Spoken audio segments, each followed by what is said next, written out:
ছাত্র দলের এই সময় যেমন নেতা দরকার আমরা তেমনই পেয়েছি। এত সুন্দর কথা বলছে, এত সুন্দর কথা বলেন মিডিয়ার সামনে যে ছাত্রদল যে স্মার্ট ছেলেদের সংগঠন তা বারবার প্রমাণিত হয়।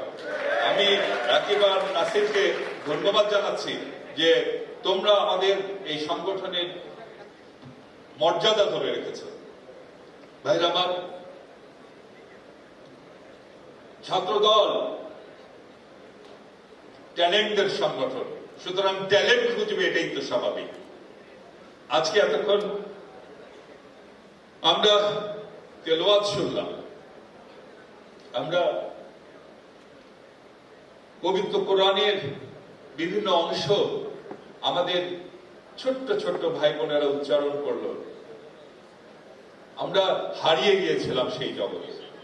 কি কষ্ট তারা করেছেন। রোম যেমন একদিনে তৈরি হয়নি, কথায় বলেন না, Rome was not built in one day. ঠিক তেমনি ভাবে তারা আজকে যেভাবে উচ্চারণ করলো, যে সুর মূর্ছনায় আমাদের মোহিত করে দিল, তা কিন্তু তারা একদিনে অর্জন করেনি। মাসের পর মাস, বছরের পর বছর তারা প্র্যাকটিস করেছে। আমি ছাত্রদলের ভাইদের বলবো যে প্রক্রিয়া যেন অব্যাহত থাকে।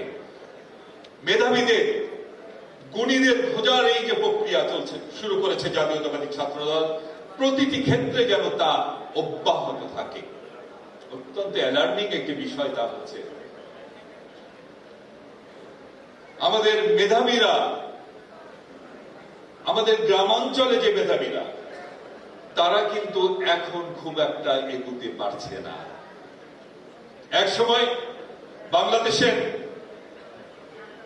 বেশিরভাগ সেক্রেটারি খোঁজ নিলে দেখা যাচ্ছে যে সচিবালয়ে তারা গ্রাম থেকে এসেছে। বড় বড় অফিসার তারা বেশিরভাগই গ্রাম থেকে এসেছে।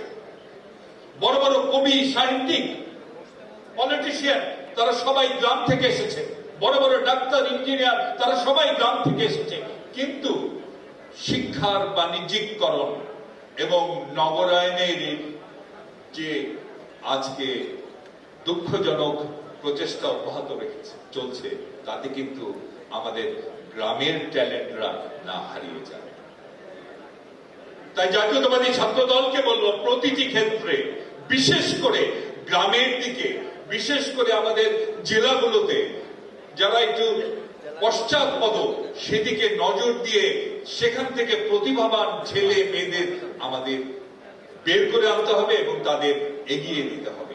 কারণ ছাত্রদলই তো ট্যালেন্টদের মূল্যায়ন করবে। এর আগেও তো ছাত্র সংগঠন ছিল।